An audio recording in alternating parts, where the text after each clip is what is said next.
All right, got a couple more column outs here today. One that's got Denny's all fired up. Has to do with something I know other people have called out before as well that happens in traffic. It just so happened to Denny's.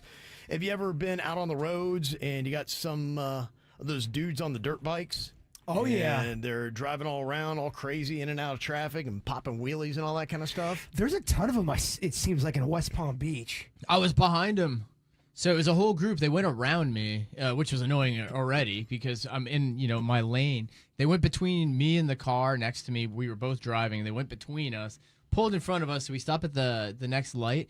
And when it turns green, the one guy does a wheelie, and the other kid is riding a motorcycle and filming him with his phone, one-handed, while the other guy. Oh, wow. I go, if this guy falls, do I get manslaughter for hitting them? Because they were doing all sorts of stunts in front of me, and they were making a video. Yeah. So I'm driving, right. 10 and 2, trying not to. Yeah. I was on defense in case one of them fell, but if one of them fell, even if I tried not to hit him, I would have hit him.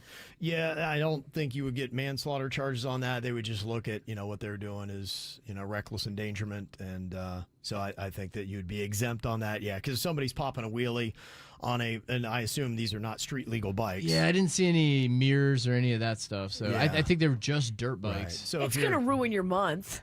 My gosh. You're going to hit this kid and you're going to feel terrible, and there's really nothing you can do about it, but it's going to ruin your whole entire month. Well, what sucks is since they're doing stunts, they were kind of driving slow. So they were holding up 3 lanes of traffic. Nobody wanted to pass them because they were doing that like this type of thing where they're swerving crazily. As soon as you go to pass them, they veer into you. So I'm just driving slow, and they're doing all these weird tricks, and I go, if one of these guys falls, I can't turn right, I can't turn left. The guy behind me was right behind me, so Right. I would have been hit into him. It just gives me such anxiety. It's not the first time it's happened, but it was the biggest crowd of motorcycles I've had. There's 4 of them just circling. I've seen that before, and they will get around a car sometimes, too. That's what they did. Kind of surrounding the car. And if you're in the car, you're probably going, am I getting robbed right now? I saw something in my peripheral, and I look, and he's riding between. We're going, 40 miles an hour. He's between me and the car next to me. Just this motorcycle in between us. I mean, there's not even that much room. So. Yeah, it's pretty dangerous. Well, they do that Wheels Up, Guns Down event, Martin Luther King Jr. Day every year, and so it's a South Florida thing. I mean, it happens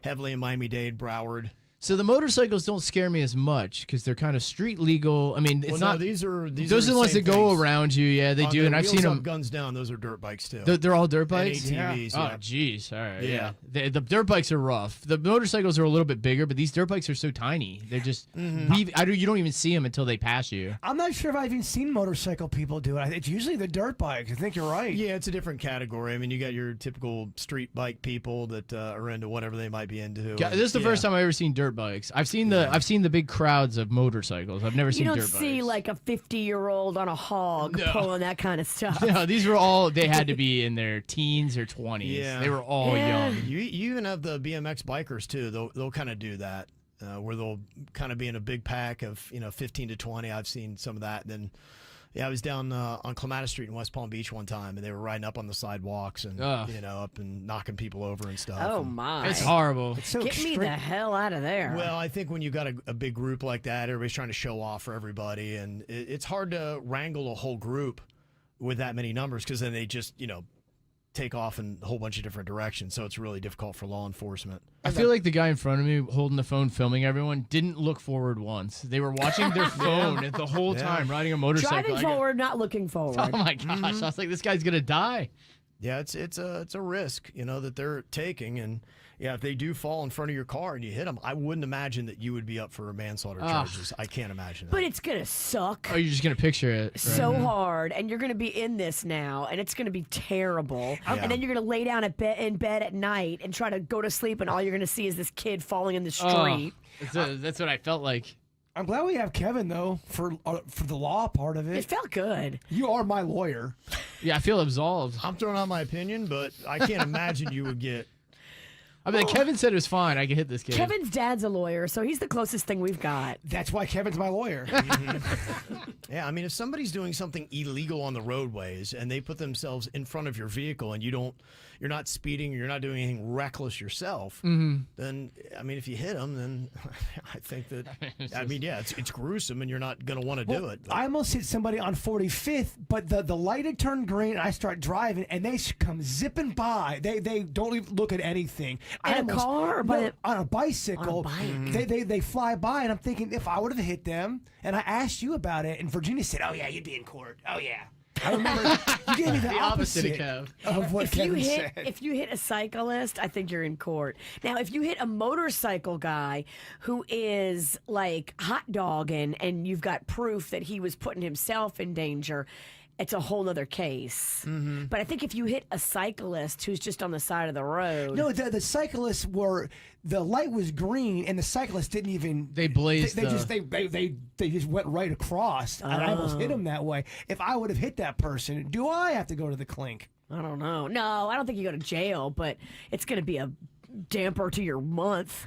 Yeah, I think any kind of traffic fatality, you always look at negligence. Who's to blame? And if you're just doing what you do, I've never seen somebody who is abiding by the speed limit, the law, and doing what they're supposed to do that is charged with manslaughter or goes to prison for just driving normally. What if it's early enough nobody saw it? It was just you and them. That's why so many people are getting dash cams. In fact, Mama Magic said we got the same problem in our neighborhood, and the HOA is doing nothing about it. So I'm getting a dash cam to protect myself from potential lawsuits. If one of them gets seriously hurt, I know people are using the cameras around their house because they're seeing kids doing stuff. So it's actually been all over next door over the last week. So, it's kind of interesting. In fact, there was one woman in Vero Beach that she did what you cannot do. She apparently got a pellet gun. This is 42-year-old Victoria Lund. Oh, Victoria. Yeah, and apparently they were riding all kinds of crazy on her street. Yeah, which it sounds like they were just riding bikes on her street, and she wanted to scare them off, and she took out the BB pellet gun, and of course, like you had said, Denny's, they were filming, and so they've got video, and it wound up that the police are called on her, and she's like, "Oh, no, I didn't fire the weapon. I was just trying to scare them off."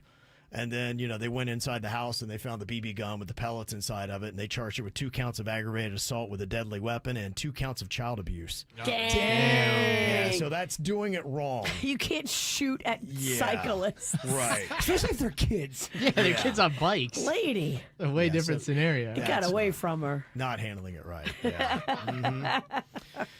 There's something else that is making the national news out of South Florida here. There has been some Cybertruck vandalization that has been going on, and Inside Edition covered the story. Dozens of Cybertrucks at a parking lot in Fort Lauderdale were spray painted with a vulgar term directed at Tesla owner Elon Musk. Some vandals recorded themselves in the act.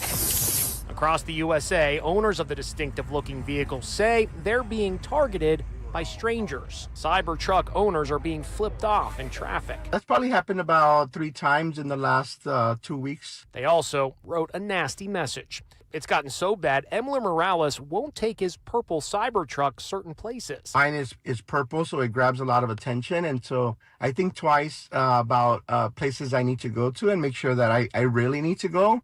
Mm-hmm. And this is another Cybertruck owner talking about how much he gets harassed and how he's afraid for his life when he's out in his Cybertruck. Anxious and nervous about our safety and my kid's safety as well. She was like crying, screaming out of her throat, "I'll never drive that Cybertruck anymore." Somebody tried to cut me off while I'm driving with my kids, and 3 guys came out of the car and just pointed the middle finger and started screaming at me. Oh my! God. Is this because people hate Elon now? Yeah, people got feels about that. And then, like, for instance, over the weekend, Sheryl Crow, she sent her Cybertruck back, I guess sold it, and she's donating the proceeds to NPR. And so she's kind of making a statement. So you'll probably see, if you drive a Cybertruck, you might be seeing the middle finger flying your way. Well, what if you're just driving a Cybertruck and you don't even like Elon and his politics? Virginia, that's way too logical of a question. Yeah. You can't even ask that. Yeah, I think by driving it. Just anybody who has a Tesla vehicle should be attacked on the roadways? Is that what we've come to? That's kind of the way it's trending. And the scary thing is because they won't be able to take the political stuff out of it, they're going to agree with doing that. They think that's a good idea to do that. That is insanity. Insanity. So that's where we've gotten to. So there you go. This is how we do. It's the KBJ Show.